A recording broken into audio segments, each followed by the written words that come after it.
ready for some football. I don't know about you. Who else could it be but your man Lou? Yeah. Who else could it be but me, your man, Louie T? Welcome to Thursday Night Football Overtime. Titans, Packers. The Packers are officially done. That was the proverbial stick a fork in them. They're done. That was the coronation of what has been just a disastrous season without Davante Adams. They tried to trade for Chase Claypool at the trade deadline. It did not work. They tried to trade for Darren Waller at the trade deadline. It did not work. And they are horrible right now. And I told you, I picked Green Bay tonight, and I was not confident. And I told you guys as much. And I really wanted to pick Tennessee, but I watched them against Dallas, and something in the back of my mind said, don't count Aaron Rodgers out. And I'm going to talk about the Titans here in a second, because this was impressive. This was very impressive. And if this is the Titans team that can show up, we can't leave them out of the discussion when we talk about the AFC superpowers. When we talk about the best of the best, the Chiefs, the Bills, the Ravens and teams that we want to mention in the AFC, and the Dolphins as well. Don't forget about them. We got to start mentioning the Titans. Yep, they play in a sorry-ass division. But just because they play in a sorry division and they eat good off of those sorry teams doesn't mean that they're not good. Went to Kansas City without Ryan Tannehill, took those boys to overtime in a game that they really dominated, if you want to be honest, and just couldn't hold on. So this is a Titans team right now that is 7-3, kind of flying under the radar because you don't respect their offense, but their offense was different. We're going to get back to the Titans. I want to put a period on the Green Bay Packers because they're done. This was the dirt on their grave and on their coffin. We're going to slam that thing shut. We're going to go ahead and put the dirt on it, and we're going to say, we're going to put a tombstone that says, here lies the Packers 2022 NFL season. They're done. And we're not used to doing that in November, pre-Thanksgiving, with Aaron Rodgers fully healthy. Yep, he's got a thumb. He's not limping around, doesn't have anything with his lower extremities going on. He's just not playing well right now. Missed a bunch of throws tonight. They're not in sync. Alan Lazard stops on a route late in the game where Aaron Rodgers is expecting him to go all the way down the field. They're just not in sync. And I love every second of it because this is the bed that you made. Now you have to lie in it. People like myself chastise the Packers for not doing more during the draft and free agency to help Aaron Rodgers. You lose Davante Adams. Do you see what the Chiefs did when they lost Tyreek Hill?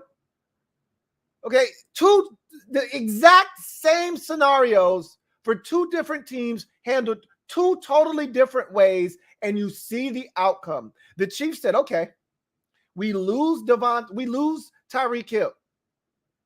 All right, strength in numbers. We're going to go out. We know we can't replace a guy like Tyreek Hill with just one guy. We're not going to try to. So what we're going to do is we're going to throw a bunch of bodies at this thing. We're going to go after it in the draft, and we're going to go after it aggressively in free agency, and we're going to throw a trade on top of it. Meanwhile, the Green Bay Packers draft one guy and sign a 87-year-old, always injured Samuel Watkins, and figured, oh, we've done enough. And don't talk to me about Torrey, who you drafted in the 7th round, or Romeo Doubs, okay? That's a joke. That's what you think is going to fix. You just throw a bunch of late round draft picks and a second rounder at it and think you've done all you need to do. This is a team in win now mode that's been the number 1 seed in the NFC last couple of years, and you've been a contender the last 3 years in the postseason, and you think you're going to throw some rookies out there with a veteran team and you're going to just win?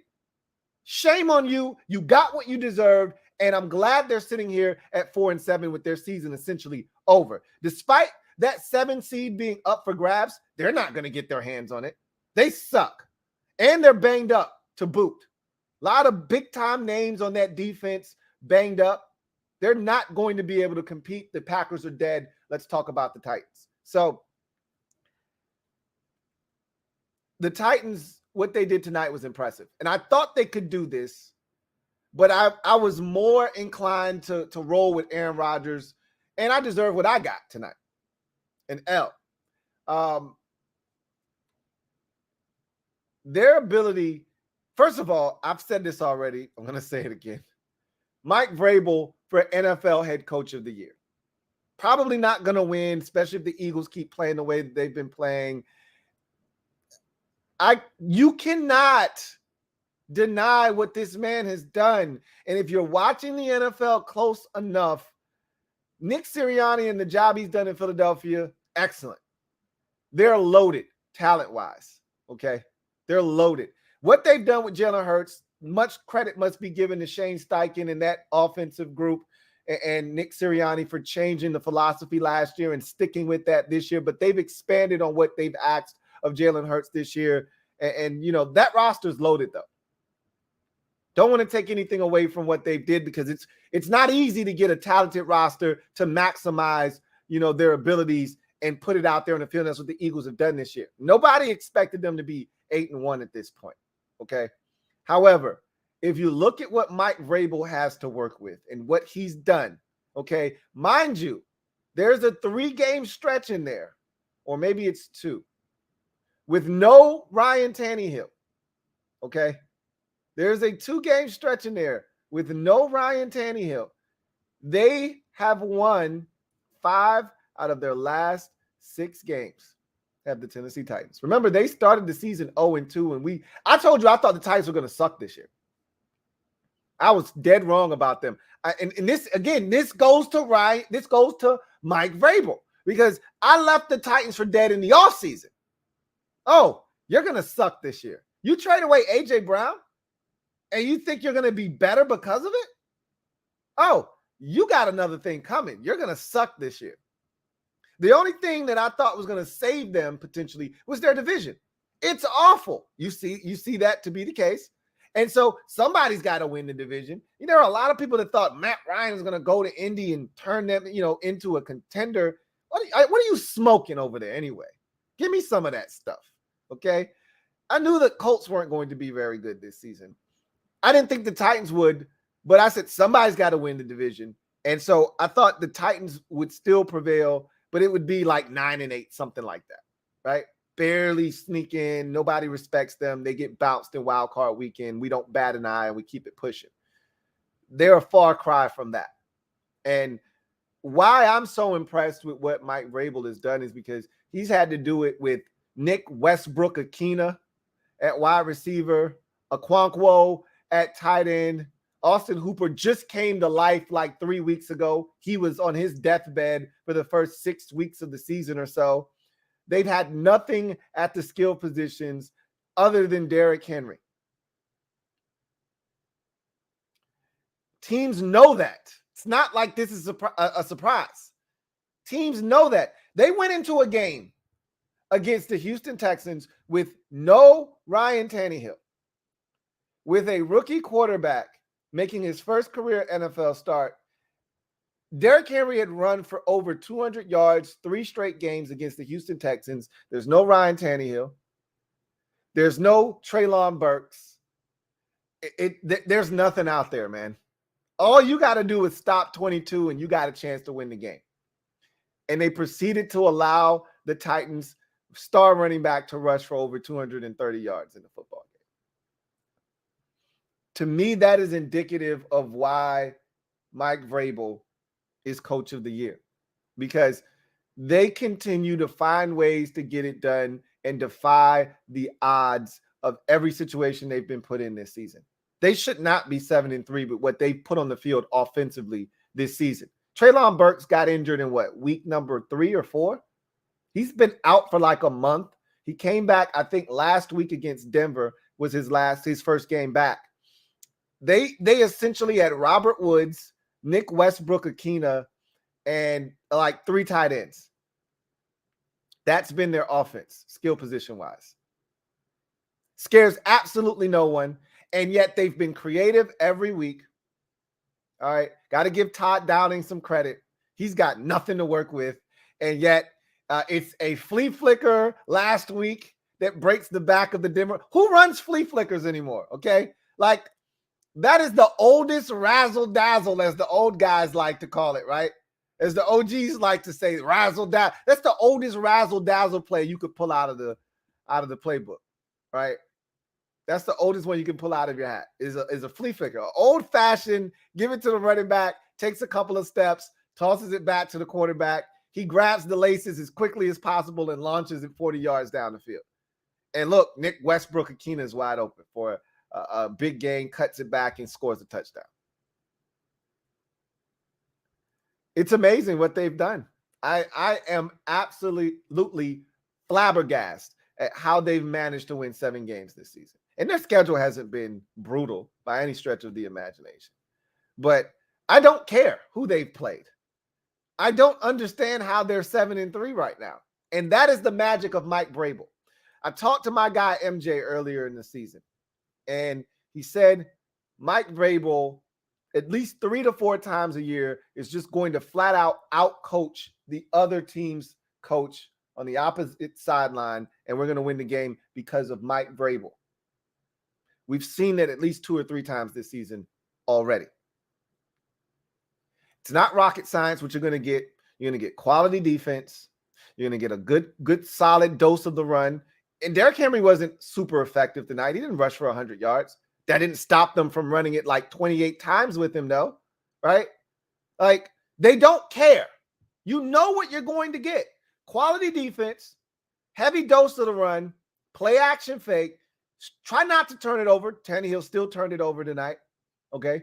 Try not to turn it over, and let's go out and win a football game. I will say this. This is what makes them a lot more dangerous. Treylon Burks' presence, if he can give them what he gave them tonight. Opening possession, deep ball on the 3rd down. End of the game, deep ball to put the exclamation point on this victory. If he can open up things, all they need him to do is be A.J. Brown light. He's not going to be A.J. Brown right out of the gates. All they need him to do is be a yak monster when he touches it, which he's fully capable of, which is why they drafted him. And they need him to be able to get over the top of defenders and catch the deep ball off of play action fake. If he can do that, now look at how Robert Woods looked tonight. For the last month and a half, Robert Woods has looked useless for the Tennessee Titans. Absolutely useless. There are games where he doesn't even show up in the box score.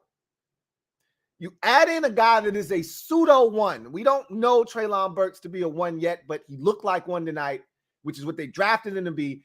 If Treylon Burks comes in, and I've said this a million times, you get a number 1 wide receiver, it properly slots everyone where they're supposed to be. Now you don't have Robert Woods parading around as a 1, trying to save face. You don't have Nick Westbrook-Akina trying to be a number 2 wide receiver. Now you've got Robert Woods being what he was made to be in this league, a bona fide number 2 and a stud at that, which is what they brought him here. Remember, they didn't think A.J. Brown would be traded. They thought they were going to get a deal done. They had already traded for Robert Woods before they moved A.J. Brown. They thought they were going to couple those two together and make beautiful music. It was the perfect trade. He would have been the perfect complementary piece to A.J. Brown, and then they trade him. And now I'm thinking, whoa, you just messed everything up. But if you could get Treylon Burks to play the way he played tonight, now Robert Woods is allowed to be Robert Woods. Now Nick Westbrook-Akina is allowed to be Nick Westbrook-Akina. He could just be the guy that pops up with the 67-yard play out of nowhere that you're not even thinking about. Okonkwo and Hooper and all of these tight ends are allowed to just be what they are supposed to be. Hollister and all of those guys are allowed to be what they're supposed to be. Nothing more, nothing less, right? Everything fits. This version of the Titans with Treylon Burks being dynamic and explosive, Robert Woods doing the technical stuff, getting in and out of breaks like he did on that beautiful stack release where he runs the corner route or that bench route and there's no Packer within 20 yards of him. That's what Robert Woods is made to do. Now everything fits. Now you got a Quankwo running wide ass open, catching a deep ball over his outside shoulder with not a Packer in sight. Why? Because they're now fixated on Treylon Burks. Now they got to worry about number 2, Robert Woods, getting loose. It all makes sense now. If the Titans can get this kind of offensive production, when's the last time the Titans scored 27? I'm curious. When's the last time they scored 27 points this season? Like, that used to be a thing. They used to be able to score 27 in their sleep. They've struggled to score this year for various reasons. It's clearly they've been compromised offensively. But let's see. 17 last week, 17 the week before that, 17 the week before that, 19 the week before that, 24 was in week number, yikes, 24. Let's count. Week number 1 is here. 1, 2, 3, 5, 4. The last time they scored 24, that was the last high for them. They scored 24 twice. So this is a season high for them. Okay? 24 points was the season high. Now 27 is the new high. So that just goes to show you that this was their best offensive showing of the season. It's not a surprise because Treylon Burks looked like what A.J. Brown used to be for them in this offense. And everything comes together when you've got a guy that is a number 1. And again, I'm not crowning Treylon Burks as a 1, but that's what they drafted him to be. And he looked like that tonight. So good win for the Titans. That defense, I love their defense. I love Mike Bravel's ability to get that defense to just be rock solid week after week after week. I know what I'm getting out of the Titans. That's why I wanted to pick them tonight, just off the strength of their defense. I didn't trust their offense, but I didn't know Treylon Burks was going to give the effort he gave. Like, I'm thinking to myself, you got the 2 best third down defenses. The Titans are the number 1 third down defense in football. The Packers are number 2. I'm thinking Packers got them in 3rd and long on the very first possession, and they let Ryan Tannehill stand tall in the pocket and deliver a dime down the field to Treylon Burks. And I'm saying, is it really going to be that type of a night or what? Is that just, the Titans have had a lot of success on the opening drive of the game. I bear witness to that. Playing them earlier in the season, they marched it right down the field, and then we put their ass to sleep after that for the most part in the game offensively.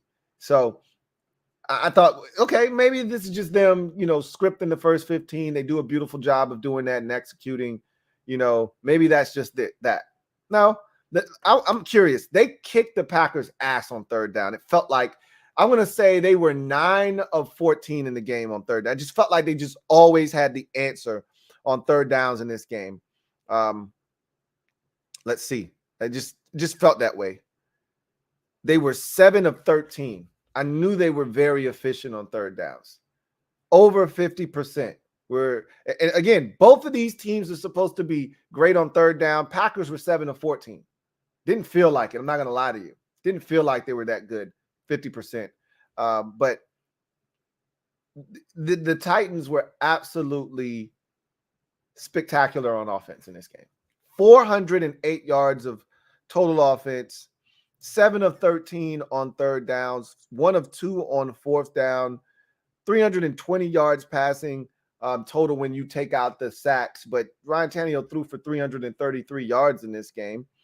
Again, they didn't run it well, but they didn't stop running the football, which I love that about them. They don't care about any of that. And so they were 4 of 5 in the red zone. The statistic is officially 4 of 6, but they took a knee at the end of the game, to run out the clock inside the 5-yard line. So it's going to say 4 of 6. They were really 4 of 5 in the red zone. So they absolutely carved up this Packers defense, which they're banged up on the defensive side. I'm not making any excuses for Green Bay. But the Titans were absolutely efficient, economical, and at times dynamic in this football game. If that's what we're going to get, coupled with that defense that we know is really good, and they didn't even have all of their pieces defensively, if we're going to get that kind of offensive performance from them moving forward, coupled with the defense that we know they're capable of playing, they all of a sudden are right in the mix in the AFC. They're a dangerous team because they know how to play the Chiefs. They do not want any parts of the Buffalo Bills. Okay? None. But they know how to play the Chiefs. Styles make fights. And if they see the Chiefs in the playoffs, they are not afraid of them. They are not afraid of the Chiefs. So they're an interesting team, to say the least. But that is a fantastic win on the road. The Packers are officially dead. Here are, if you're looking for some positives as a Packers fan, this is all I got for you. Quay Walker is a stud. I really don't have anything else for you. Oh, and Watson is starting to round into form, and that's good to see. I don't have anything else for you. Your defense is falling apart at the seams. You've got a ton of injuries that are really hampering you. Rashawn Gary's out for the season, it looks like. I think another one of your guys, the cornerback from Georgia, I don't know why I'm blanking on his name, Eric something, done for the year as well, I think. You're hurting. You're hurting at all defense, and it's showing, right? It's showing. So, and the offense is what it's been all season, really. Inconsistent, unreliable, and out of sorts. And that's why they turn to the run game so often to try and bail them out, because the passing game just isn't in sync. And the consistency just isn't there. And Rodgers is part of the blame. Like, we can sit here and shit on these receivers and the front office for not doing more. But Aaron Rodgers, you saw it tonight. He wasn't good tonight. He wasn't good. He missed the open receivers. He's been doing that all season long. You can blame the thumb if you like.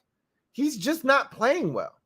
And again, I think it stems from a lack of confidence with these receivers. There was this comfort level with Devontae Adams. I know where he's going to be. I just got to put the football there. He'll go get it. I don't have anything to worry about.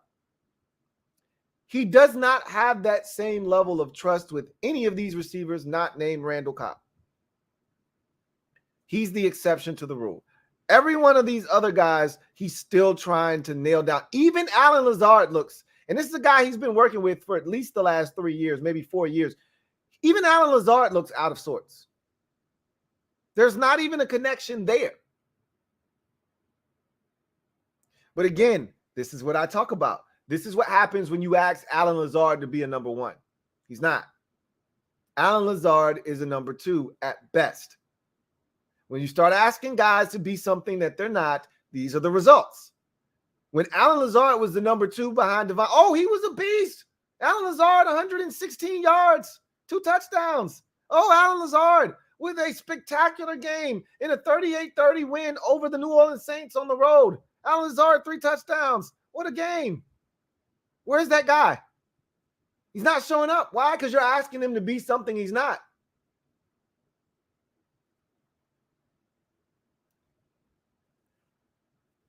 I never thought I would see the Rams struggle the way that they're starting. They're dead too. Their season's done too. That's refreshing. Like a cold beverage on a hot summer day. That shit is refreshing to see both Aaron Rodgers and the Green Bay Packers struggling. They asked for this. They begged for this. Now you got what you asked for. Deal with it. And then the Rams, who sold their souls to the football gods. I mean, really the football devils is what they sold their souls to. All right. They were all for the evils. All right. They've been infected with the evils, trading away draft picks, going after every high-priced free agent they could find to try to get them over the hump. Well, they got it.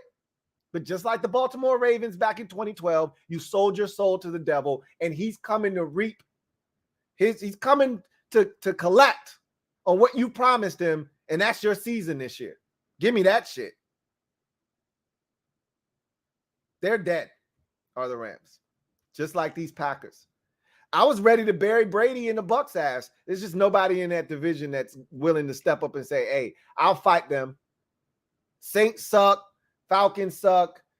Panthers suck. So they're going to take that thing. Can't bury Brady. He's like, I ain't the GOAT for nothing. Y'all ain't burying me with Rodgers and Stafford and all the rest of those boys. I got this. But this is fun because the NFC is going to look totally different. It will not look like it. It's a changing of the guard. The old guard is out. We knew that going into the season. We knew the old guard was done. Breeze is gone. And I'm naming guys that have been gone 2-3 years now, but it felt like remnants was still there, with Rodgers holding on and Russell Wilson. It just felt like there was a remnant still hovering over the conference. Now with Russell Wilson gone and Rodgers stinking it up, and Stafford now looks like he's going to be out of the playoffs. It's time for an infusion of new blood now. The problem in the NFC, the AFC doesn't have this same problem. There isn't any young quarterbacks that are willing to step up and say, hey, I'm ready to take the torch if you passing it. It ain't none of those really in the conference. So it's so wide. That's why it's so wide open. Meanwhile, in the AFC, it's a bunch of young boys fighting and jockeying for position. It's Joe Burrow. It's Lamar Jackson. It's Patrick Mahomes. It's Josh Allen. Tua's like, hey, don't forget about me. I'm in the mix now. I mean, it shit is littered with young quarterbacks jockeying, vying for position and space, trying to carve out a niche for themselves. Meanwhile, in the NFC, everybody's looking around like, I mean, if you want to give us a chance, we'll take it, but we really don't know what to do with it. Brady's like, y'all the young boys don't know what to do. I got it. That's the scary shit is like, if you let Brady in, who knows? We'll talk about that on the podcast tomorrow, though. Packers are done. We'll leave it at that. Let's get to the comment section. All right. So if you're out there, you know what it is. Use the hashtag LouieTLive to have your comment read on the air if it's pertinent. If you want to jump straight to the front of the line, Super Chats are the way to do that. And so off we go to the comment section. King of the North, thank you for the Super Chat. Greatly appreciate you. Thank you for being a member of the MOBB. My guy, King of the North, writes, is Vrabel a top 5 head coach? He does so much with what he's got every year. The man's never had a losing season, all right? And there's a reason for that. He's never had top 10 talent on his team. Never. Even with A.J. Brown, they've never had top 10 talent, and he's always got his team in the top 10. When you combine the two conferences, he's in the playoffs every year. He's winning his division just about every year, it feels like. Is he a top 5 head coach? I think so. I mean, if we sat down and it's easy to just say, yeah, I think so, without actually sitting down and compiling a list. But I find me 5 coaches that have done more with less than Mike Vrabel. You can't. You just can't. The consistency is there. This man is winning. And I don't want to shit on Ryan Tannehill because Ryan Tannehill has finally lived up to his first round billing. Okay. I never thought he would do that after how it went in Miami. He's morphed into a consistent look. I don't think he'll ever be a Super Bowl winning quarterback, but he's morphed into a guy similar to Alex Smith, who when his career first started, it didn't look like he was ever going to live up to the first round billing. And he wasn't first round. He was number 1 overall pick. And Tannehill wasn't that far behind. I think Tannehill ended up being like the 7th overall pick in the draft. Whatever the case may be, I never thought he would live up to being a top 10 pick. And here he is every year playing outstanding football, doing exactly what the Titans need from him, whether it's only 7 completions on 12 attempts, like he did like 2-3 years ago in the playoffs when they made it all the way to the AFC Championship game, or like tonight. How many incompletions did he have? Like 5 or 6 max? Throws for 333 yards. Only made 1 mistake. It's a great play by Rasul Douglas. Like he was gonna that ball was gonna be picked off anyway. Like, who are we kidding? If it's not picked off by Rasul Douglas, Jair Alexander's picking that off. That was a poor throw by Ryan Tannehill, right? But there weren't many of those tonight. He was pinpoint accurate. That ball over the middle for the touchdown to Austin Hooper. Are you kidding me? He threaded the needle. Got him lit up. That's a hospital ball, but it's a touchdown. That's a great throw. He put some dimes out there tonight. Those deep balls, that last deep ball to end the game right before the 2-minute warning to Treylon Burks. Are you kidding me? That's a dime. The first deep ball to Treylon Burks, that's a dime. I mean, he was on it tonight, and he can do that from time to time. Whatever they need him to be, that's what he is. If they need Ryan Tannehill, the runner, who's finger rolling in the end zone, he's that guy. Like, whatever they need him to be, he's that guy for them. So they've gotten Ryan Tannehill to have this second act of his career that has been fantastic. They've got Derrick Henry, and they just go from there, you know? They just go from there. So I think Vrabel has done a magnificent job. I truly have. They don't have a reliable field goal kicker. I can't stand Randy Bullock. I really would like them to get a guy that you can trust come playoff time, because I could easily see them trotting him out there for a 51-yard field goal to win a game and him missing, just like he did in week 1 against the Giants. I do not trust him. I wish they play such a, brand of football that is going to net you a close ball game that you must. It is an imperative that you have a better field goal kicker than what they have. But really is what it is at this point. I do think he's a top 5 coach, and I haven't even, compiled a list, but I think when it's all said and done, he would be in that discussion for sure. William Edwards, thank you for the super chat. Greatly appreciate you. My guy William writes, hit that like button. Y'all heard the man. As a matter of fact, the public service announcement, I'll just take this opportunity to go ahead, take that shameless plug, and implore you to hit the like button, subscribe to the Louie T Network for more great content, and turn on that notification bell so you don't miss a thing. He says, every like increases the odds of Daniel Snyder selling the team. By the way, Christian Watson, you in or out? I'm in. I like that selection but here's the problem. They drafted Christian Watson in the 2nd round as if he was going to replace Devontae Adams. He's more of a MVS replacement, okay? A Marquez Valdez-Scantling replacement than he is a Devontae Adams. That was my problem with that move, is if you're not going to actually go out and get a true number 1 receiver, then flood that offense with 22 twos, okay?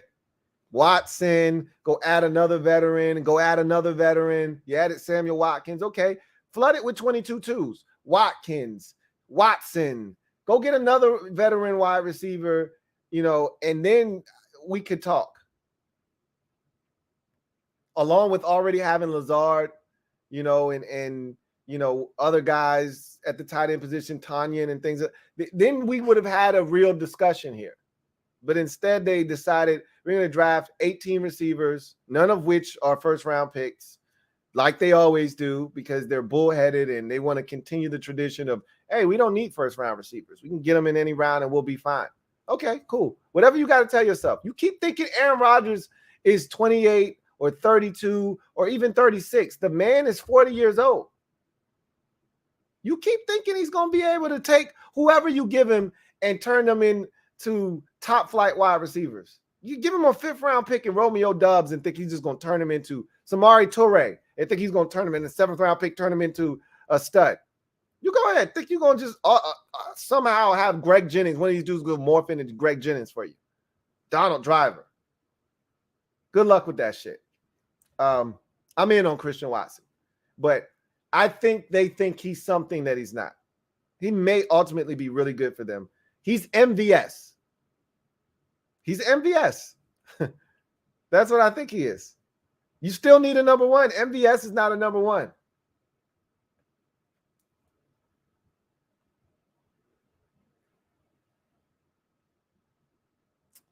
Got a super chat here from Fat American. Thank you for the super chat. Greatly appreciate you. Thank you for being a member of the MOBB, who writes, LOL, Lord Brunson crying on Twitter. He coping hard. Look, man. Eagles fans have been It's been fun giving them work over the past 3 days. I'm done with them. All right. This was my last troll today. I may throw a shot or two down the road, maybe not. As long as they leave me alone, I'm done. I've had my fun. All right.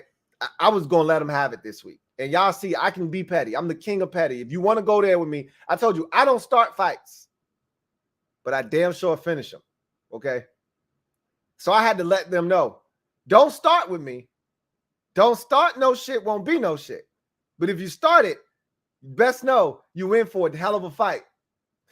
And I'm not the one. So I had to let them know. And I can go toe to toe, back and forth with you. You're not going to win, okay? You're not going to win. But at the end of the day, we got to move on. I'm done with them. They're in the rear view. I've already said that. They're in the rear view. We got what we needed to get up off them, which was a dub and a confidence builder. Now we on to Houston. And again, if we don't take care of business against Houston, then what we did in Philadelphia goes for naught. So got to take care of the Texans. Then you got the Falcons after that. Then you got the Giants twice after that. We gotta continue to play ball, but it starts on Sunday. Take care of the Texans. So I just found it funny that they unraveled after one loss, right? You know, they go out, sign 2 defensive tackles.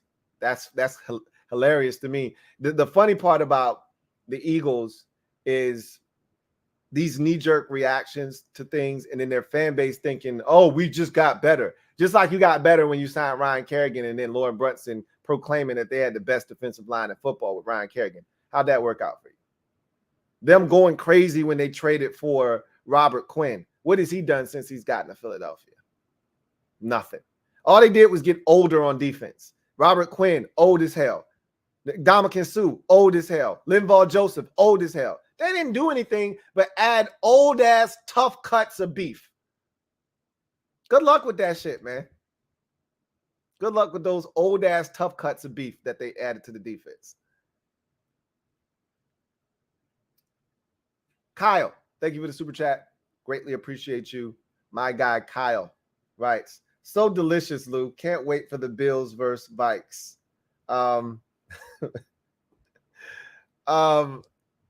That was such a fun game. Oh my God, that game was so much fun. Yikes. We'll break that down tomorrow. I know we're late. We're way late. I meant to get that podcast out 2 days ago. Went to get it out today. Shit just kept happening. And some of that is my fault because I was being petty on socials, and being petty takes time. It isn't a quick thing. It takes time to be petty. So, which I didn't mind. I knew I was going to be divulging time to being petty, which is right up my alley. This is why they'll never win. Okay? Because I got time to be petty all day. Okay? I got time. I got number time. I can be petty while I got one of the twins, both of the twins in my hands. I could be petty at the same time. You'll never win. Okay? So, that was a delicious game. You're not lying. So we will definitely break that down on the show tomorrow. I think that was the last super. Let's get to any hashtags that are pertinent. Gregory Lightbody says, I still got Washington going 7-10 the rest of the season only because the Giants and 49ers are so good. Well, the Giants and 49ers only make up 3 of our remaining 7 games. So you're telling me that we're only going to win 2 more games, but you just referenced 3 of the 7 final games. So make that make sense to me, because it doesn't. But you think we're going 7-10, knock yourself out. Amar, 2 times official, writes, imagine being a fan and giving up on Watson his rookie year. Apparently, players are supposed to have 2 touchdowns and 120 yards every game, or you're a bust. Even your own people saying it with Chase. This is the problem with the environment that has been created with social media. Everyone has a voice now. And not everyone thinks that Christian Watson is a bust, but the people who are idiots have the loudest voice, because the people who are reasonable, they're not going out and proclaiming that, you know, this guy sucks. And they're not going to go over the top to try to convince you that he doesn't. They're just going to sit back and let the situation play itself out, which is what rational people do. You're not quick to jump to a conclusion on a guy after, you know, he drops the very first pass that is thrown his way in a regular season game in week 1. And you're like, oh, this guy sucks. He had some unfortunate luck. Dropped the pass, got injured, came back, got injured again, dropped another pass, got injured again. And you're like, what the hell, right? But the dude's talented. There's no denying that. Just give him an opportunity. You know? People want instant gratification. That's what social media has created. The instant gratification of everything. I want it now, I want it now, I want it now. We get our news now. Everything is now, and everything is microwavable. So it extends, it starts to bleed into other aspects of society, sports. Everything is now. So when a guy doesn't come in, and another mistake that a lot of fans make is they like to take a guy and they want to compare him to one of his contemporaries, one of his peers. If a guy gets drafted and you look around and there's 4 or 5 rookie receivers killing it and yours isn't, oh, our guy sucks, he's a bust. No, your guy just might be getting it a little slower. It may take him a little bit longer. You know, that's another big problem is everybody wants to compare to other people. My guy isn't Justin Jefferson doesn't mean he can't be really good. He's just not Justin Jefferson. But that's how people, you know, look at these receivers, look at these players rather. Chase Young isn't Michael Parsons, so he sucks. No, he's not Michael Parsons, but just because he's not Michael Parsons doesn't mean he sucks. Doesn't mean he's Jadeveon Clowney. But that's the conclusion that they're drawing because he only had 1 sack last year, 1.5 sacks before he got injured. That's not positive. You don't want to see that, clearly. The elite pass rushers in this league, I laid it out in the offseason. That second year, there's a massive jump for the Joey Bozas, the Nick Bozas, the Myles Garretts, the Khalil Macks. Those guys had J.J. Watt, ridiculous jumps in year 2 that solidified, no, this guy's the truth. Our guy didn't have that. Doesn't mean he sucks. Just means he didn't get sacks. He was dominant against the run. He just didn't get sacks. He didn't make game-changing plays. Doesn't mean he can't come back and rebound. Obviously, now the injury kind of complicates things, but that's what fans do. So I'm used to it. You should be used to it by now. I don't let that stuff get to me, and I don't lie. Jamin Davis was a bust last year. He couldn't play. And I told people, damn, the man, first of all, I told you this was going to be a process with Jamin Davis because he wasn't even a starter at Kentucky. This is going to be a process, and a lot of people didn't want to hear that. You draft a guy in the first round, and that part I can understand. If you draft a guy in the first round, he has to come in and have an impact. I need him on the field, at least playing, right? At least getting reps so that he can get better. There were times where he wasn't even playing last year. And you just don't want to hear that about a first-round pick. If he's not producing, that's one thing, but at least get him on the field and get him reps. But that's, again, instant gratification. That's what social media has done. Got a super chat. And it's from Kyle. Thank you for the super chat. Greatly appreciate you. Double up. Thank you for doubling up, Kyle. Greatly appreciate you. Who writes, no problem, brother. Much thanks for the content. Hey, no problem. Thank you for always checking in on the kid, Kyle. Can't thank you enough. Really appreciate you. Fat American, thank you for the super chat. Greatly appreciate you. Double up. Thank you for doubling up. Fat American, who writes, "Hey Lou, I don't know, but the he says, was the 05 team expected to be good? Did that 5-game win streak catch everyone off guard? I ask because I wonder if this team can pull it off." So, just thinking back to 05, I don't think the expectations for the 05 team were all that great because remember, Joe took over in 04. The team wasn't very good. And I don't think people were expecting Joe and company. It's not like they finished the 04 season red hot and then there was this expectation that they would pick up where they left off in 05.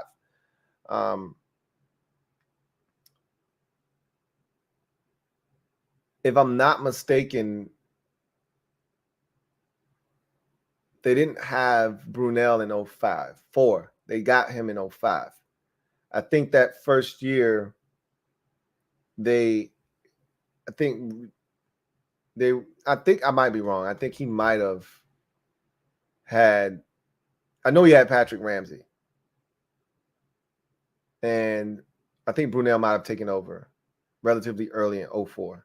Maybe not. I could be tripping. I know they ultimately drafted Jason Campbell, but I don't think there was a great expectation for the 05 season. And then remember, they went on a run. They weren't very good initially, got hot late, ran off, whatever it was, 5 games in a row late in the season to get into the playoffs. Brunel was compromised by the end of that season, which is why we had the lowest, offensive yardage output of a winning team in NFL history in a playoff game because he could barely throw the football at season's end. He had an injury.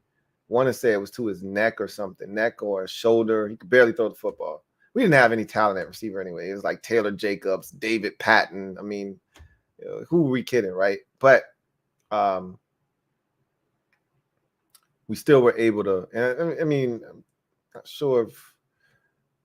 I'm pretty sure by 05 we had Santana Moss, but it wasn't a lot, outside of Santana Moss and Chris Cooley, and Clinton Portis, obviously. But I don't think there was much expectation. There was expectation going into 06, and then he changed coordinators. He went out and got Al Saunders, changed everything, and so they took a massive step backwards because he changed. He thought the game had passed him by as an offensive play caller.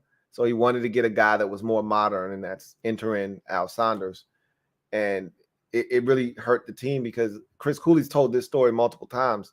They had an identity. They knew what they were. And they didn't need to change a single thing. They just needed to continue to improve upon what they were doing. And Joe just didn't believe that what he was doing was going to work in the modern NFL.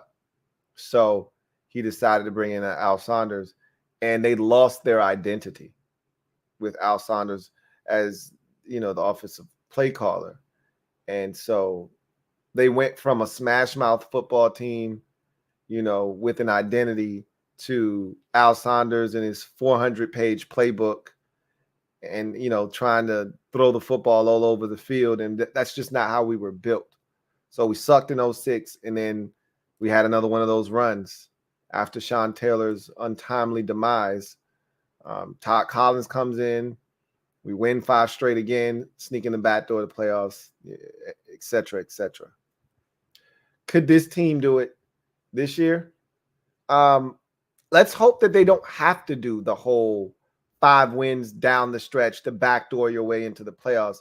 Like, we're not in a position where we have to do that. If we just continue to win football games and be consistent from here on out, we don't have to magically get hot late in the season. When you just play consistent ball, we're going to be around. We're 5-5. Those teams were under 500 and had to win out of necessity. Teams were 5-7 and had to win, 5 games to get to 9-7 and get in the playoffs. Teams were, the 2012 team, for instance, 3-6. They had to win 7 straight just to get to 10-6. You know what I'm saying? So it's, totally different when you're 5-6 and you got to win 5 straight just to get to 10-6 to get in the playoffs or whatever the case may be. We're 5-5. And there's an extra game now. It's not a 16-game season anymore. It's 17. So you got plenty of time. Just be consistent down the stretch. You go 5-2 down the stretch of this season, you're 10-7. That may be good enough. It may not be, but it may be good enough to get you into the postseason. You know? So we'll see what happens. Fat American, thank you for the super chat. Greatly appreciate you. My guy, Fat American writes, see, I'm wondering if this team can get hot like that 05 team. I feel like if we can get the defense and offense to gel, we can be good. 05 team scored 30 points or more the last 5 games. I don't know if this team is capable of being, that consistent in the scoring department. I'm not asking for 30 plus. I already laid it out that if we scored 26, the 26 that we had against the Eagles before the scoop and score on the final play of the game that pushed us up over 30, if we could get the 26 points that we had on the scoreboard with the way we've been playing defense, that will be plenty enough to win ball games. Again, I've already laid out that if we had scored 26 points in every single ball game since week 2, okay, after week 2, the 26 would have been good enough to win in week 1, not in week 2, but forget about that. You're 1-1, all right? From week 3 on, if you score 26 points in every single one of those ball games, you win every single one of those ball games. We have not given up more than 26 points. The most we had given up was 25 to Dallas in week number 4. Gave up 24 to the Philadelphia Eagles in week 3. That's it. 21 to the Titans, 7 to the Bears, 21 to the Packers, 16 to the Colts, 20 to the Vikings, and 21 again to the Eagles. Like, you scored 26, and we're 9-1 right now. Again, easier said than done. I get it. The way the games played out, like the Eagles game, for instance, they may have scored more points if we would have been closer. However, you get where I'm going with this. It's not necessary for us to score 30 plus. I'd love to do it. Don't get me wrong. I'd love to score 34, 33. But the likelihood is you don't just go from barely eking out 17 points, begging for 20-point performances to now all of a sudden, hey, we should be scoring 30. Just find a way to score 24, 25, 26, 27 points. That'll give you a chance every single week to win. That's all I'm asking for.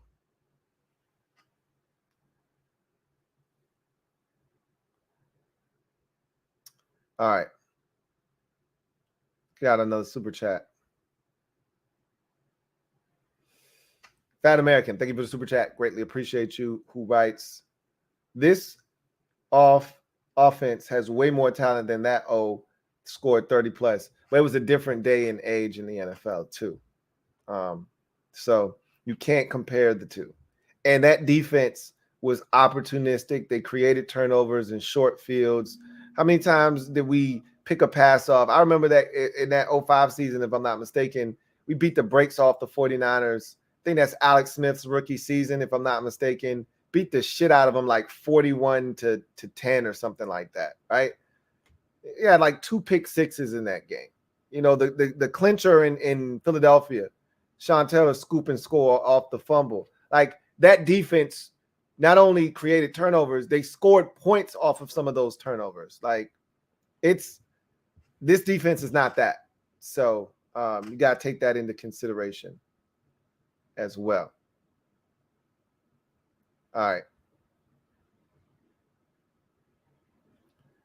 Amar 2x official writes, Vrabel draining every ounce of talent out of every player on his team by scraping the F out of the bottom of the plate and sticking his tongue around the bottle opening just to make sure. That's why I said if I had a vote, it'd go to Mike Vrabel, because they're just getting the most out of what they got, man. And it ain't a lot. It's not a lot. But they're finding a way to get the most out of what they do have. And that's impressive. That's not an easy feat in this league. You see a lot of teams that don't have the talent. Usually they suck. because the coaching isn't good enough to elevate the football team. But Vrabel's message is consistent. He's one of the few guys that has been able to take that New England Patriots approach, being that he didn't coach with the Patriots. And I think that actually might have served him well. But having played for Bill Belichick for so long, I think he, pulled a lot of his coaching style from Bill Belichick. And I think it served him well, in Tennessee. There's a bit of that, but then I think he's put his bit, and spin and twist on it. And the players have bought in to what he's selling. So they're really, really good. And he's a huge part of the reason why they're so good. Fat American, thank you for the super chat. Greatly appreciate you. Who writes, just saying, if this O can gel, they should score 24 plus. You would think, but again, I don't really like to put expectations on the offense anymore, because I told you guys before the season started, I thought we could score 30 plus 6 times. Clearly, that is not going to happen. I'm happy we just did it once. I'm not sure we'll do it again this season. So, 24 points isn't a tough ask, but again, we've only done it 3 times this season where we've scored 24 or more. So it's not a tall order, but it is for some teams, and we're one of those teams that, it's been tough to get points. They've been hard to come by. Green Bay, we're not accustomed to seeing the Packers struggle to score. Points have been hard for them to come by. They're averaging roughly 17 points a game. What did they score tonight? 17 points, which means they're not scoring the amount of points. They showed the graphic with Aaron Rodgers and how this is the lowest, point production of his career to this point. At this point of the season, week 11, that's what it is. Some teams struggle to score. We're one of those teams that have struggled to score, but maybe, just maybe, we're starting to figure some shit out, and maybe we can start scoring the football. But I don't know. We'll see. Jamal Hamlin, thank you for the super chat. Greatly appreciate you. My guy Jamal writes, hey, Lou. What's up, Jamal? I think Ridgeway is going to shine on Sunday. Why Sunday? I guess because we're going in with the mindset of we got to stop the run and Dameon Pierce. And so you think he's going to be a huge part of the defensive game plan. They may go to that 5-man defensive front. He may be in the game and he may eat. So, okay, I can get with that. We'll see. He had a huge play in the game against the Eagles. So, love what he's brought to the table. That's for sure.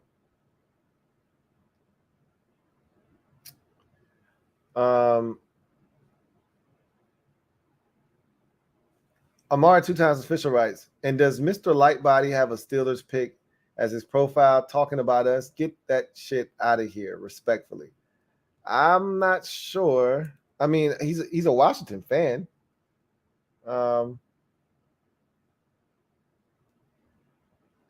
Yeah, he's a Washington fan. I mean, maybe his favorite player is Juju Smith-Schuster. I mean, I don't know. That's always been his profile pick. So you'd have to ask him about that. Metaphor writes, let's go, AFC. Beat up on those conference foes to get us better tiebreakers. I told y'all in the on the episode of CNN today that you should be rooting for the Titans tonight. I picked the Packers, but I wasn't rooting for them. I was willing to take the L in exchange for, but I'm done picking teams that I want to root for just so I can root for them. If I think they're going to win, I'm going to pick them no matter whether I want them to win or not. And I thought the Packers were going to win tonight, but I was definitely rooting for the Titans. Like, go ahead. It was a win-win for me. Either I'm going to win the game if Green Bay wins, or I'm going to lose the game, but the Packers lose, and that's beneficial to Washington and their playoff hopes. So, loved it. Derek B. writes, I think this is the most kickoff returns we've seen all season, like coaches not conceding the 25. So what teams are trying to do. And this might have been a byproduct of the weather too in Green Bay. It was cold as shit. And at certain points of the game, it was snowing. But I think teams now are not conceding the 25, to your point. I think they're now feeling like, why can't we pop it up to the 2 or kick it to the goal line and make them return it and get our guys down there and stop them at the 22, stop them at the 19. Like, let's not just give it to them at the 25. That's a quarter of the field. You kick it out of the back of the end zone, that's a quarter of the field. We don't have to surrender that. And I mean, how often is it when you kick it off, there's a flag, and so they get out to the 24, but now they're starting at their own 7-yard line. So I just think the benefits of forcing teams to return kicks are really good. And so I think you're seeing more and more teams. If you trust your special teams unit, if you got enough fiends running down there on kickoffs, why not? Why not? There's certain return men like Jamal Agnew and Cordero Patterson. We like, hey, man, if you can kick that bitch out of the back of the end zone, go ahead and do that. Don't give these dudes a chance to return. But there aren't many of those. And ain't many dudes that strike fear in your heart as kickoff return guys. So why not? Why not? Derek B writes, 27-17, and the Titans D gets a 3 and out. That's how you do it, Jack. Right. Like, and not only did they get a 3 and out, remember, they got it three times because the Packers the Titans were driving and Tannehill threw an interception. They went 3 and out. They were up 27-17. They went 3 and out. But then this is the one that was the most impressive. They punt the football. It bounces. Nixon picks the ball up, reverses field, gets a great return. They're in Titans territory, plus territory. And the Titans, matter of fact, they went backwards. They sacked Aaron Rodgers' ass. So that's impressive. You give the defense a 10-point lead, and they don't relinquish it. They never allowed the Packers to cut that thing to 1 score. Kept it at 10 points. Never made them sweat. I'd like that for once, to have the defense be given a 2-score lead and not have them return the offense on the field with a 1-score lead. That'd be nice, but such is life. Like, you can't cry over spilt milk. We know what our defense is. We know how they operate. So mentally, you tell yourself, all right, just don't give up a touchdown. If you got to give up a field goal, knock yourself out. Just don't give up the touchdown. All right. Got a couple supers.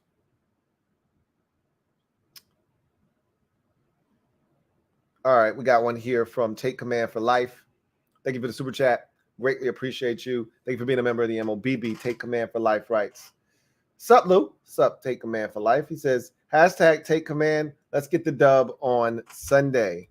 I'm definitely looking forward to having an opportunity to get over 500. I really think that, I told you, I gotta recondition myself, because I hate when I start attaching. It's so much easier when you've been let down as many times as we have. You have to get out of that mindset of, oh shit, here we go. And I find myself just rather being in a position where we've got nothing to lose, so I don't have to attach expectations to hope. The last 2 weeks, there was no expectation, right, attached to hope. It was just, hey, I hope we beat the Vikings. We're playing good football, but let's see what we're made of this week. No one's expecting us to beat the Vikings. Let's just go out and see what happens. No one's expecting us to beat the Eagles. We're 11-point underdogs. Let's just go out and see what happens. That's easy to root for when you're a fan. When you got nothing to lose. You're in a win-win situation. You win the game, You're ecstatic. You're happy. You lose the game. Hey, we were supposed to lose. What difference does it make? This week this is the first time since the Titans game, because I didn't even attach hope to the Colts game or expectations rather to the Colts game, because I'm like, this is a trap. This is the kind of trap we fall into, and we damn near fell into the trap. We was this close to falling into the trap. So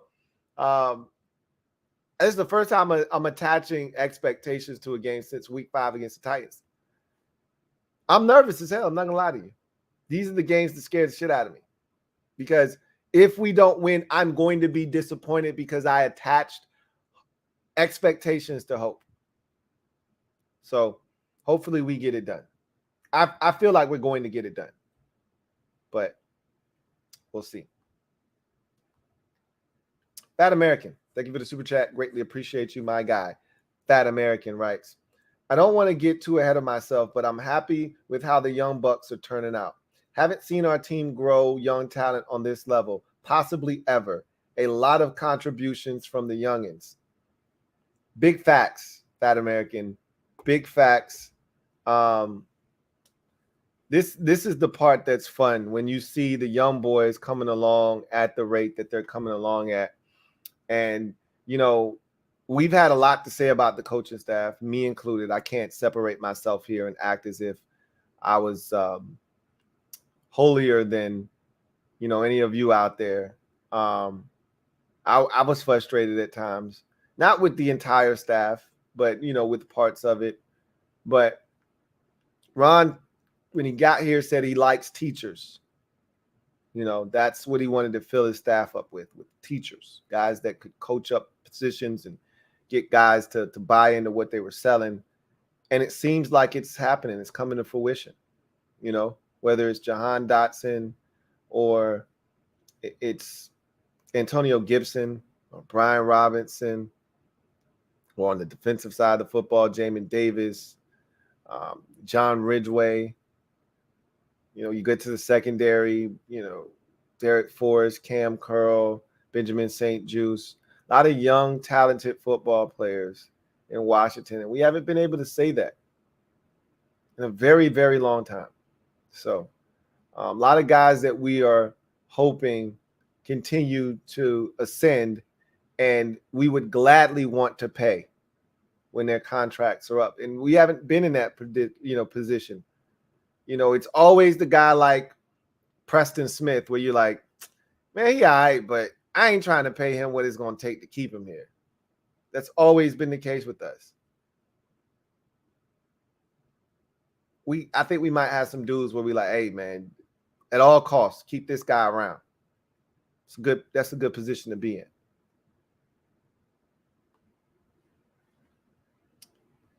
Hunter Hodovic, thank you for the super chat. Greatly appreciate you. Thank you for being a member of the MOBB, my guy. Hunter Hodovic writes, sup, T? Sup, Hunt? He says, I got to say, I think Philly fans get a bad rep. I guess I can only speak for the ones around me, but I was treated with that brotherly love. Also, Commanders doesn't exist. It's still Redskins. Well, to everybody else, we're going to always be the Redskins. If you've been a fan long enough, everyone that I talk to, they don't call us the Commanders. They call us the Skins or the Redskins. Hey, what the Redskins going to do this year? I'm not offended by it, right? You know, it's only when you're talking out of the side of your neck and you say something crazy and then you want to call us the football team or whatever, that's when I correct you. Hey, we the Commanders. But not all Eagles fans are jerks, you know? Not all Eagles fans are not obnoxious, okay? I've stated that. Some of my favorite fans to converse with are Eagles fans. You know, some of the best relationships that I've fostered are Eagles fans. So it's not all of them, okay? But those are few and far between, okay? For every one of those, there are probably 250 obnoxious, annoying Eagles fans. So there's that. But they're not all like that. And that's every fan base. It's not just the Eagles fan base. That's every fan base. Every fan base has annoying, obnoxious fans.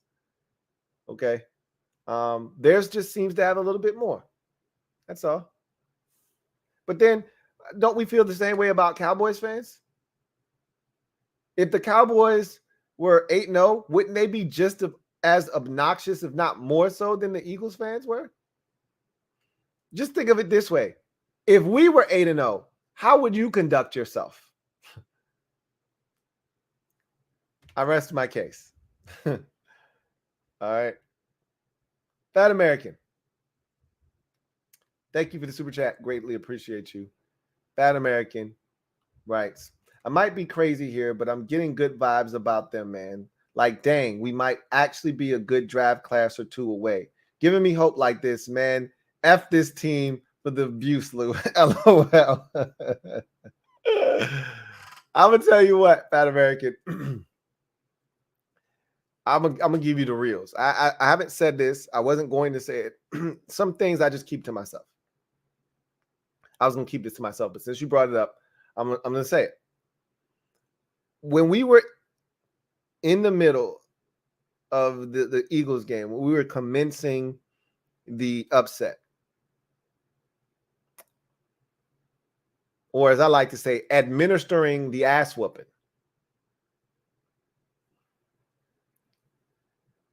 I was thinking to myself, we like a quarterback, like literally a quarterback away. Now, this is a week-to-week, year-to-year, league.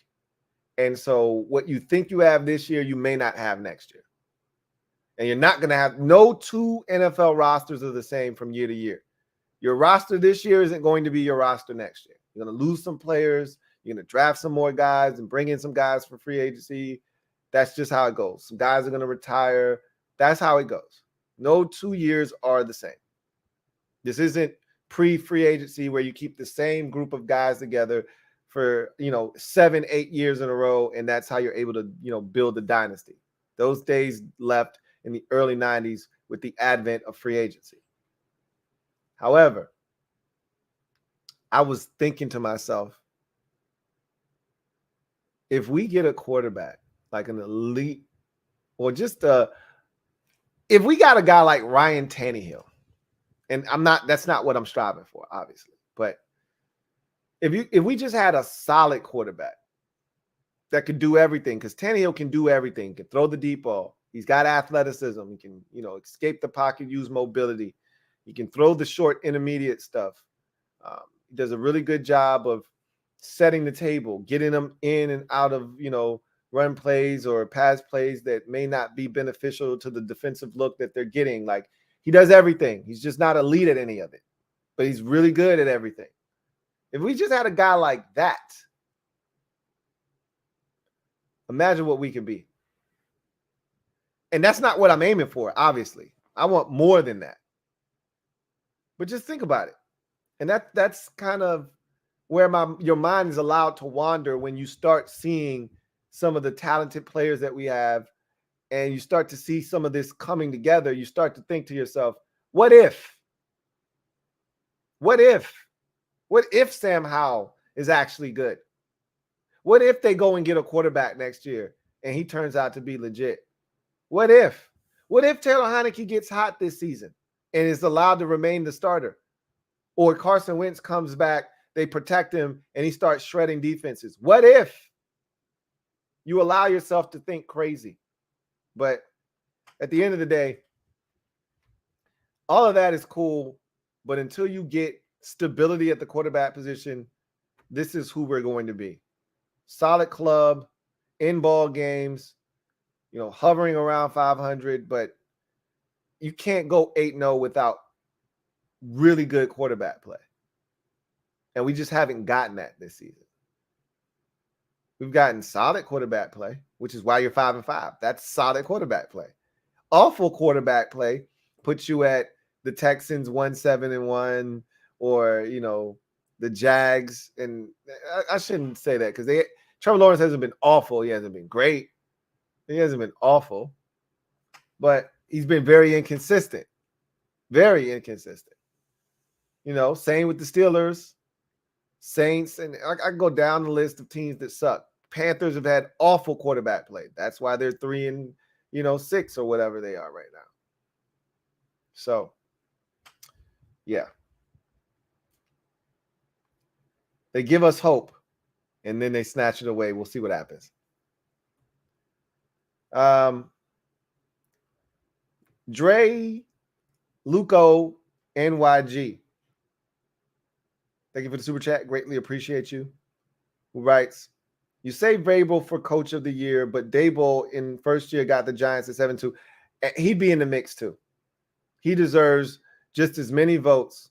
I don't want to discount what Brian Daboll has done. Nobody, and I mean nobody, everybody discounted the Giants.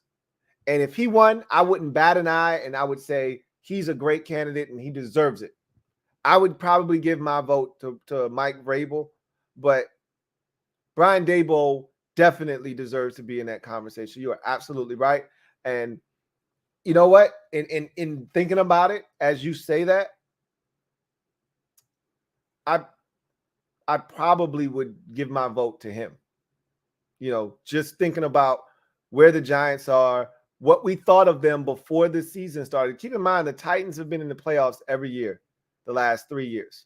The Titans win their division. The Titans were the number 1 seed in the AFC last year. But again, they took a step back from a talent perspective, losing A.J. Brown. But that's not where the Giants were. The Giants were thought to be bottom feeders in the NFC East. You know, you're trying to figure out, they got no cap space. All right, Daniel Jones, Saquon Barkley. There were talks of trading him in the offseason. They held on to him. Can he stay healthy? Daniel Jones sucks. This is going to be his last year. They didn't pick up the 5th-year option. This is his last year in New York. And Kenny Golladay sucks. They just traded away their first-round pick wide receiver from 2021 in Kadarius Toney. The kid that they took in the 2nd round this year, which a lot of us thought was too early, he's been banged up. And yet they're 7-2. I couldn't think of a better candidate for coach of the year right now than your guy in New York, Brian Daboll. So I stand corrected. He says, and he has less at wide receiver in talent overall, and Vrabel been in that system for 5 years. No lies detected there. None. Not a single one. You got me. Hands up. You got me. It's funny that you say that because I had a discussion with Bad Dog on the Super Friends stream, and he tried to tell me that the Giants were more talented than Washington. And I just don't buy it. I don't see how that's the case at all. I don't even think it's close. That's why Washington fans were so upset with the success the Giants were having, because they look at that roster, they look at Daniel Jones at quarterback, and they say, why the hell are they better than us? Why are they having this type of success when we have way more talent than them, and they're squeezing the rag and getting every single drop out of a rag that we thought was completely dry? Why are they getting more out of less? Maybe I just see it differently. But clearly, there are fans like yourself who understand there's not a lot in New York, and yet they're getting it done.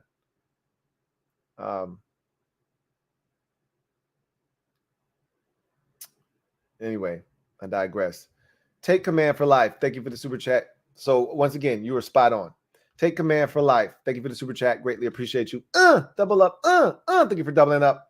Who writes, I'm not trying to get excited for TH again. I feel like I know where this road goes, but I can't help feeling excited for him to get another chance.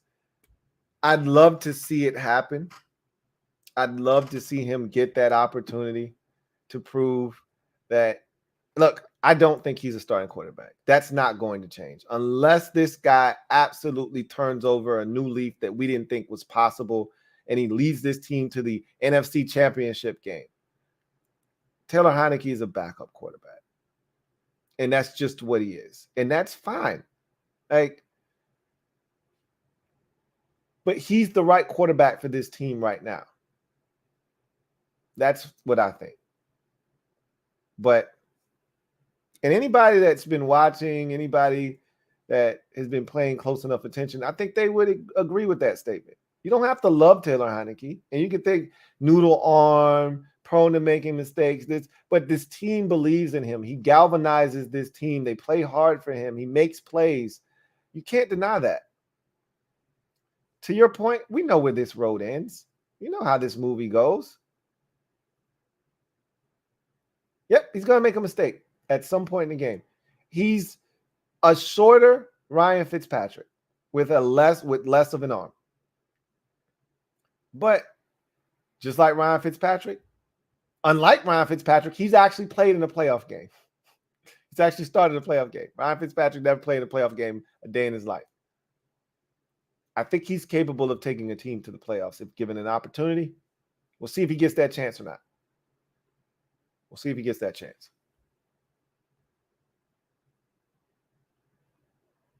All right. Let's see where we are.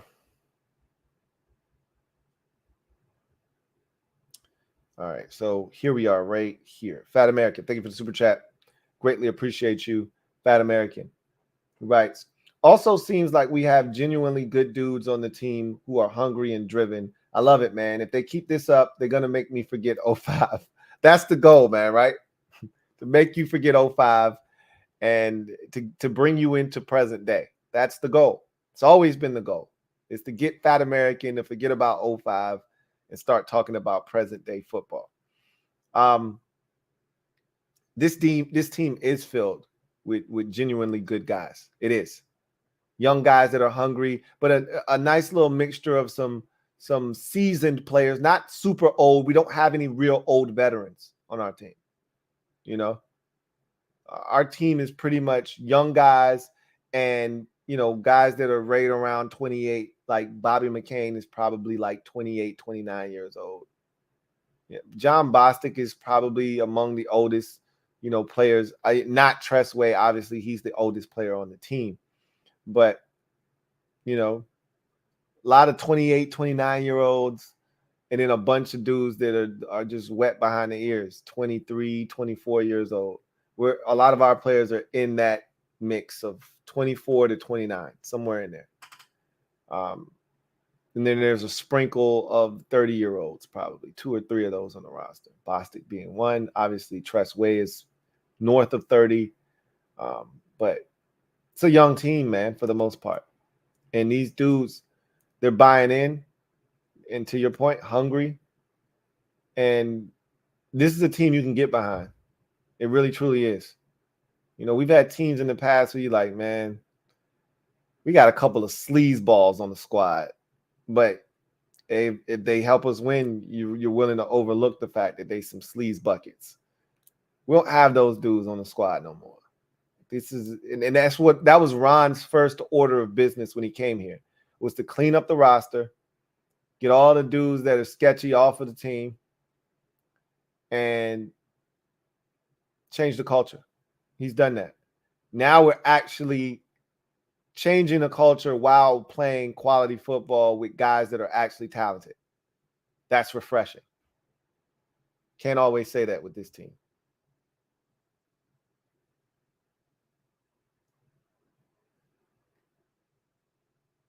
Fat American, thank you for the super chat. Greatly appreciate you. Fat American writes, I'm wondering if that's why Ron doesn't really do the whole Rams method, because he wants to do it through the draft. Maybe he sees something in the youth. Well, here's the thing, Fat American. You're supposed to build your team through the draft and supplement it through free agency. The Rams decided to hell with the draft. We're going to, you know, supplement our roster with the draft and really give ourselves a chance through free agency, which is totally ass backwards or bass backwards. That's unsustainable, and you're seeing it now, because what that does is it kills you in the depth department. When you spend the amount of resources they've spent in free agency on players and trades and things of that nature, and you don't have the frontline guys in the first and the second round, the Rams usually don't start their draft until the third round. The third round is usually when they get involved. And they've had some hits. They've done a really good job of finding guys in the 3rd, 4th, 5th, 6th, and even the 7th round. But it's tough because those guys aren't on 5-year deals. There's no 5th-year option. You know, those guys are on 4-year deals, and after year 3, they're looking to get paid. And if you can't pay them, you got to trade them. And they've done that too. Traded away solid football players because they know they can't pay them. That catches up with you after a while. So when you do have injuries like the Rams have had this season, you don't have the depth necessary to pull you out of it because you've spent all the resources that would have allowed you to acquire depth. So they're struggling right now. And it's because of the method that they took. But I'm pretty sure if you ask them, would they do it over again the exact same way? They would tell you yes, because we won a Super Bowl. So, but that's the standard way of conducting business. The Rams are an outlier. Jamal Hamlin, thank you for the super chat. Greatly appreciate you. Double up. I think that's a double up. Might even be a triple up at this point. But my guy Jamal writes, Lou, I'm not taking the Texans lightly, but if we win, I'm busting my office like Jerome in all white. Look at the white shoes. Hey, I'm not overlooking the Texans, but I expect to win that football game. And I hope they don't make me look like a fool. You know? So I need them to take care of business. I think we're all in the same boat where we need to be 6-5 after Sunday. On Sunday at around 4:15, this team needs to be 6-5. Period. End of discussion.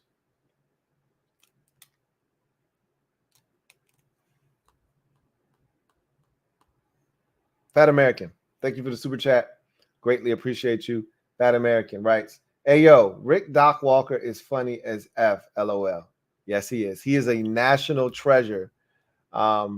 Timeless. I mean, when that guy speaks, it's hard not to listen and it's hard not to laugh because he is absolutely hilarious. And I love it, you know, and it's just funny because it never gets old with him. You know, it never gets old. Even when, and you know what he's about to say. And still, it's still funny. You know, it's still hilarious. So, yeah. He is a treasure for sure. Jamal Hamlin, thank you for the super chat. Greatly appreciate you. Jamal writes, Lou, my son loves him some Heineke. Footsteps Flacco is what I call him. Just bring it home. He's easy to get behind, man, is Taylor Heineke. It's hard not to root for him. And I think a lot of people see that in him, and thus you see this outpouring of support for him because at the end of the day, he's a guy that it's impossible not to be behind. And he's going to make mistakes, and you're going to get upset, and it's going to be frustrating, and it's going to be a roller coaster ride. But if you give him enough opportunities, he's going to find a way to get it done. And I can't tell you the last quarterback I've had that level of confidence in terms of end-of-game situations. Like, I want Heineke to have the football late in the ball game. I expect him to find a way to make plays to get it done. He hasn't really let me down in those situations. Every one of those situations, for the most part, I can't think of a time where he's gotten the football and he didn't get it done. Falcons game, Giants game, Colts game. You know, I was so hoping he got an opportunity versus the Vikings. I was excited when they got the stop defensively, held them to a field goal. I'm like, oh, we about to go. We definitely getting a field goal. And the question is, are we about to do these boys or what? And he never got a chance after the Ridgeway penalty, you know. So that was pretty frustrating because I'm like, just give him an opportunity. That's it. He hasn't really let us down in those situations. It's what he does before that that's so frustrating. But once you get him the football, with a chance late. That's why I was frustrated against. Did he finish that game against Dallas last year, the first game? Or did Kyle Allen come in and throw the touchdown pass? I can't remember. I think it was Heineke deep ball to Cam Sims and then the pick six, and that's how we got back in the game, I think. But was it Allen that came in and threw the dime down the sideline to DeAndre Carter and he dropped it? Or was that Heineke? I can't remember. I think Heineke got knocked out of that game, but whatever. Heineke hasn't really let us down in those situations. I just reiterate that. Fat American, thank you for the super chat. Greatly appreciate you. Who writes, Rams ain't got a first round pick for a while, LOL. Like, they don't have a first round pick till like 2026. Like, no bullshit. Their first round picks are already spoken for the next like 4 years. Straight up. Like, they don't give a shit. They gave like 3 of them to the Rams, or to the Lions, excuse me, for Stafford. Or maybe it was 2 of them. They gave up 2 to like Jacksonville for the corner. And like, you gotta, obviously you can't give up what you don't have, so you gotta spread them out. They give up 2 for Jalen Ramsey, I think, in the deal with Jacksonville. They gave up another one here recently for someone. I don't think it was for Von Miller. It might have been for Von Miller. But yeah, they don't care about first round picks. They almost don't care about second round picks either. You know, they start to, you know, really stockpile draft picks when it comes to like the 3rd round and further back, because that's when they're going to do their damage. They can't afford to miss.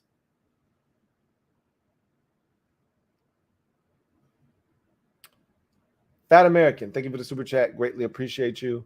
My guy, Fat American, writes, that's why McVay wanted to retire. He already knew. I already said he's going to lead them high and dry. The first opportunity he gets where he feels like, all right, as I already told you, he knows that they've mortgaged the future. So he's not going to stick around for that. He's not sticking around for when they got to reap what they sow. Right now, you're still in a season where you got Matthew Stafford for at least 2 or 3 more years. You got Jalen Ramsey, who you just signed to a massive contract for at least 2, 3 more years of prime Ramsey. You know, Aaron Donald, who claimed he was thinking about retirement. I don't buy it for 1 second, but whatever. You know, he's still prime. He's going to be prime for a very long time. If he continues to play and he wants to keep playing, I think he's in year 8 or 9. He's prime Aaron Donald for at least the next 3-4 seasons. He's got studs. He's got dogs that he can ride with for the next 3 or 4 seasons if he wants to. But eventually, when these guys that they pay big money to start to decline, that's probably when he's going to go ahead and get out of town as well. Because the upside won't be great on the other side of these guys, you know, getting older and no longer producing at the level that you were accustomed to them producing at. So, yeah, I think he's going to leave them in a rough spot when it's all said and done. That American, thank you for the super chat. Greatly appreciate you. That American writes, I'm going to go out on a limb and say 1 or 2 more drafts and we're going to explode. Feels like a ticking time bomb with all this youth, man. None of that shit matters if you don't have a quarterback, Fat American. You can have all the talent you want, but if we're still, you know, messing around with Taylor Heineke or Sam Howell and he's not much better than Heineke and that's what we're doing, you're going to find yourself getting similar results where you're 5-5, you know, or you finish the season 7-10. Like, you got to upgrade the quarterback position. That's what it's going to take ultimately to get this team where you want it to be. But while you're waiting, keep stacking up, you know, these talented players, man. Remember, that's the model, right? That's the model that I've been talking about. You know, insulate the quarterback position, build the roster up, get the infrastructure where you want it, and then drop the quarterback in the middle. So just keep doing that.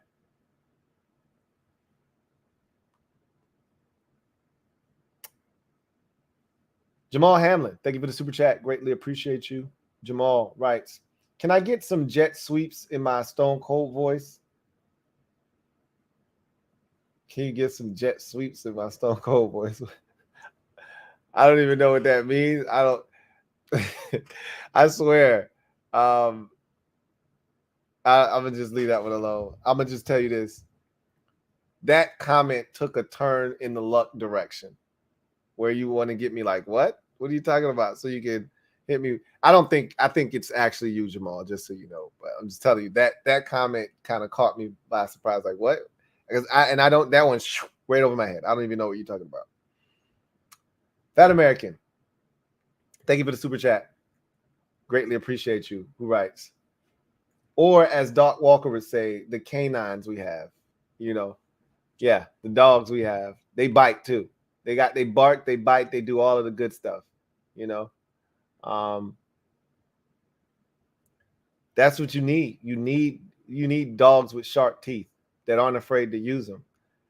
That's what I was complaining about early in the season. We don't have enough canines. We don't have enough Doberman pinchers, We don't have enough Rottweilers. Dogs that want to bite, that have sharp teeth and are not afraid to use them. We had sterile dogs, bloodhounds and, dogs that, hey, very helpful, won't bite a soul. Great pets to have, love the kids, golden retrievers, excellent. Won't bite a soul, okay? Now we starting to get guys that are vicious, right? That's what you're looking for. That's what you need, especially on the defensive side of football. Then you want some offensive guys with that kind of grit and toughness like Terry, who conducts himself like a defender. Toughness, doesn't care, put his body out there, physical. You need that as well. Brian Robinson is another one of those guys. Antonio Gibson is another one of those guys that comes to mind.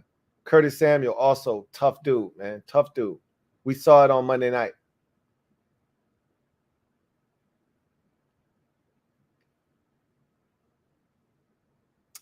Fat American, thank you for the super chat. Greatly appreciate you. Fat American writes, who's your most impressive player Ron drafted? I will have to say right now that it is Derrick Forrest. I was so wrong about him. When we drafted him, I just thought he was a core special teamer, and he was going to be in that DeShazer Everett type of mold. Like with DeShazer getting into the situation that he got into and no longer being on the team, somebody was going to have to take his spot. And I just figured that's what Derrick Forrest would be. New core special teamer that's going to be around in a pinch. You needed somebody to play safety. He'd be able to fill in. Derrick Forrest, that play he made for the interception was so impressive. It reminded – he's not Sean Taylor. But the range that he showcased on that play, we haven't seen here in Washington since Sean Taylor.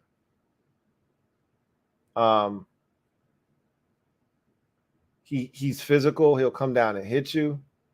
He can cover.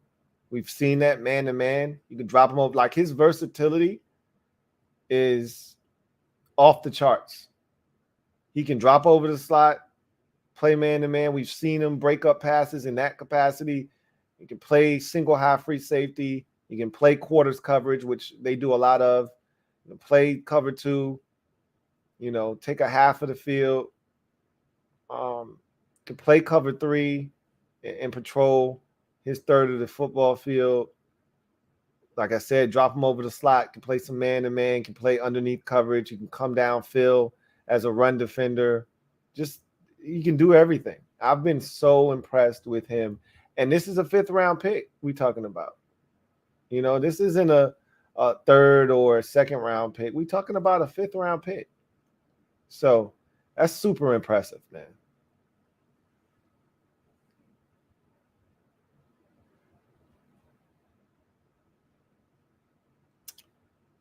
Aubrey 44. Thank you for the super chat. Greatly appreciate you. Aubrey 44 writes, is it feasible to retain Daron Payne after the season? Absolutely it is. It won't be as cheap as it would have been prior to this season, because if he continues on the pace that he's on, he'll lead the team in sacks. He'll exceed 10 sacks on the season, which is crazy for an interior defensive lineman. And the price of the pack went up. Today's price is not tomorrow's price. All right. We had a chance if we wanted him, and I didn't blame them for not signing him before this year, because I needed to see more. My guy Derrick B, we argue about this all the time. He's a staunch, Daron Payne supporter, has been, always will be. I just got on the Daron Payne train. Probably last year is when I started to come around to Daron Payne, but this year he fully made a believer out of me. I still wasn't on board, like give him a deal, right? I wasn't one of those, hey, we should trade Daron Payne guys. I was never that guy. But I was never, hey, sign him up. Once we got Terry done, I wasn't like immediately turn my attention to Daron Payne, get a deal done. I was like, nah, let's see what he do this year. If he step his game up, then you pay him. But you've put all of the power and control in the hands of Daron Payne and his agent now. They got you by the balls, essentially, because they can put you in a position where whatever you decide isn't enough money, similar to what Brandon Sheriff did to us. Whatever you decide is fair market value, it's not enough. Franchise tag me or let me walk and let me hit free agency. And you're going to franchise tag because you don't want to lose him. And then the next year, he's like, bro, just let me go. And the closer you allow a player to get to free agency, the more they want to get to free agency. So I think that if they really truly want him back and they put a deal on the table that he and his agent feel is good money, I think he'll sign it. But make no mistake about it, it's a business. And if the best deal for him is a 1 year, franchise tag, then you take that and you put yourself in a position to get paid again next year. So, yeah, it's very feasible to retain him, for sure. Spence Callis, thank you for the super chat. Greatly appreciate you. Spence Callis writes, thank you for being a member of the MOBB as well, who writes, if the team believes in 4, that is good enough for me. And I think that's why you got to stick with him. And I think Ron has kind of made that a point of emphasis to say that the team is rallied around Taylor and you got to do what's best for the team. And that's what's best for the team right now is Taylor Heinicke under center. So now the question becomes, and I think that's why they've set it up the way that they did, they're giving him an opportunity against the Texans to go out, get it done, instill confidence in them moving forward that he is the right guy so that they can make that decision. If he goes out there and he lays an egg and this game is much closer than it needs to be, or we lose the game, they're going back to Carson Wentz. So he's got an opportunity to prove once and for all that this should be his team, and he's got to take advantage of it.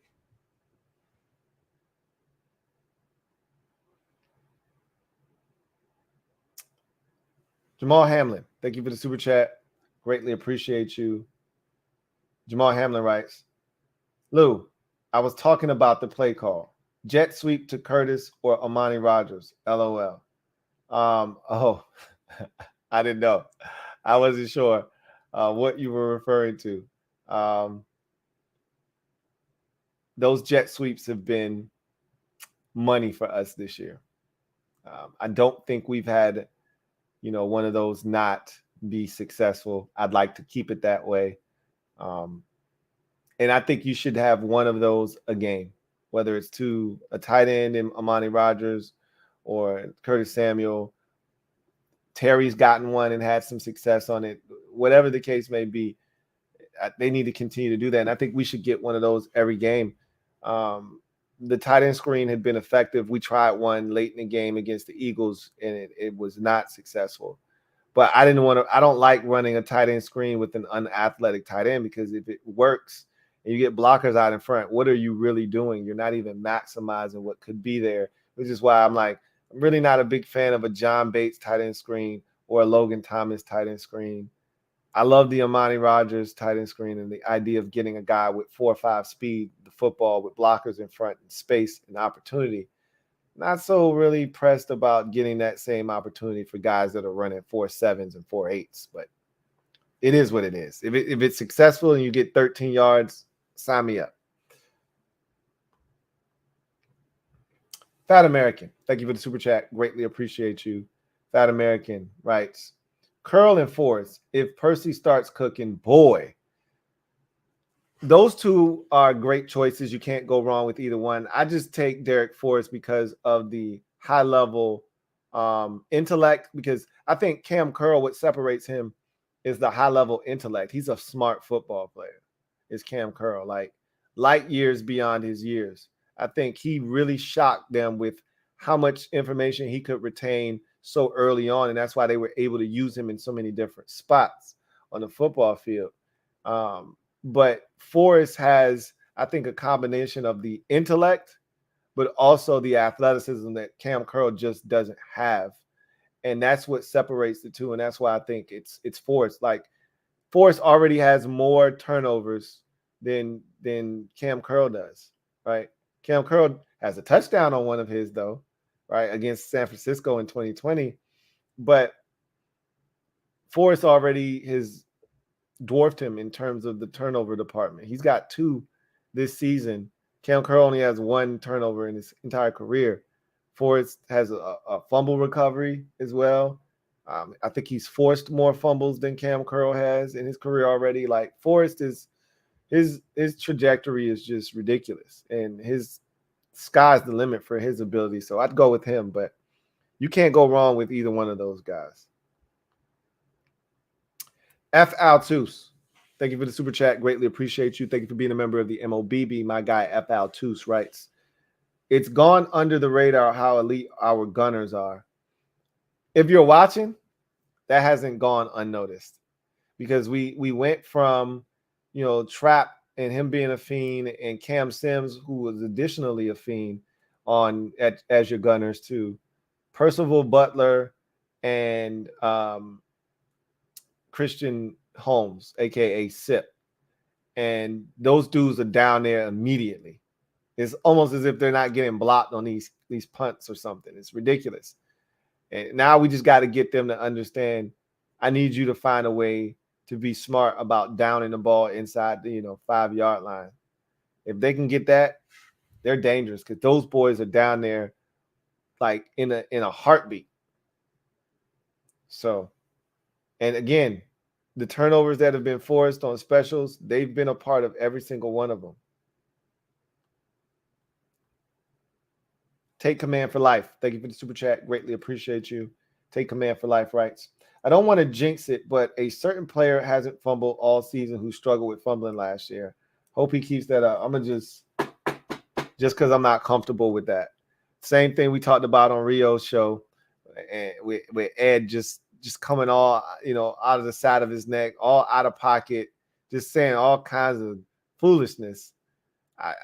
I know you didn't say any names, but we all know who you're talking about. I'm staying away from that. I don't want no parts of that. Won't even need to talk about it. I'm going to just move on. Anyway, that's going to do it for me, your man Louie T. Packers are dead.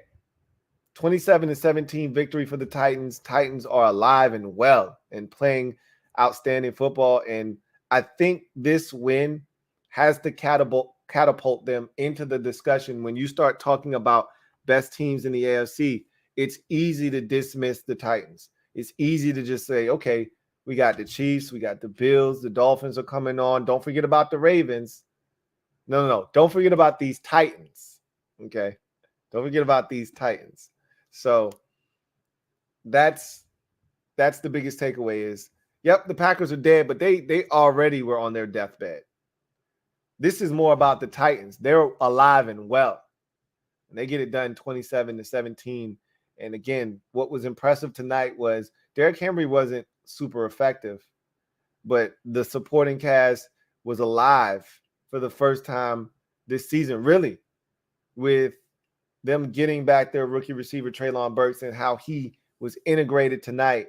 If he can do that moving forward, it just slots everyone perfectly, and it changes the dynamics of that Titans offense. They're now 7-3 after the 27-17 victory. Packers are now 4-7, and their season is all but finished. So that's going to do it for me, your man, Louie T. You guys, get out of here. Enjoy the rest of your evening.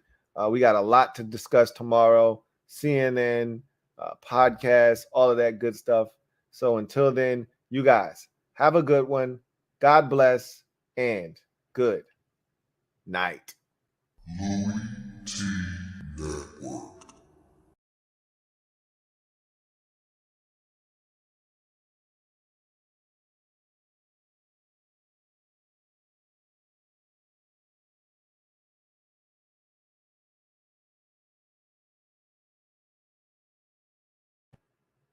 So I got a super chat here from Miss Perry. Thank you for the super chat.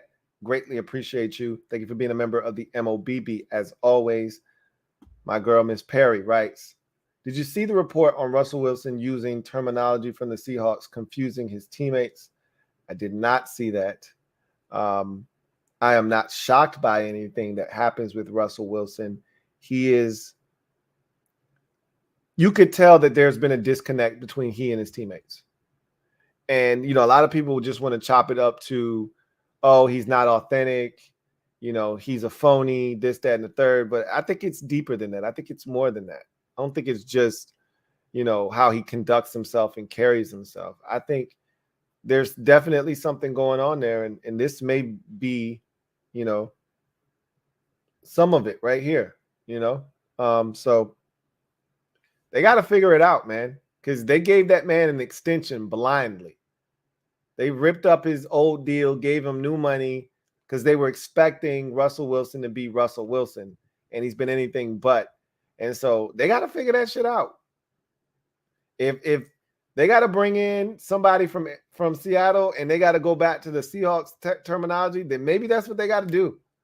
But they got to figure that shit out. They paying way too much money to not figure it out. And whatever Russ wants to do, you got to acquiesce. He's making way too much money. You can't get out of that contract. So figure it out. But no, I haven't seen that. That's news to me. So anyway, I digress. You guys, get out of here. I'll see you next time.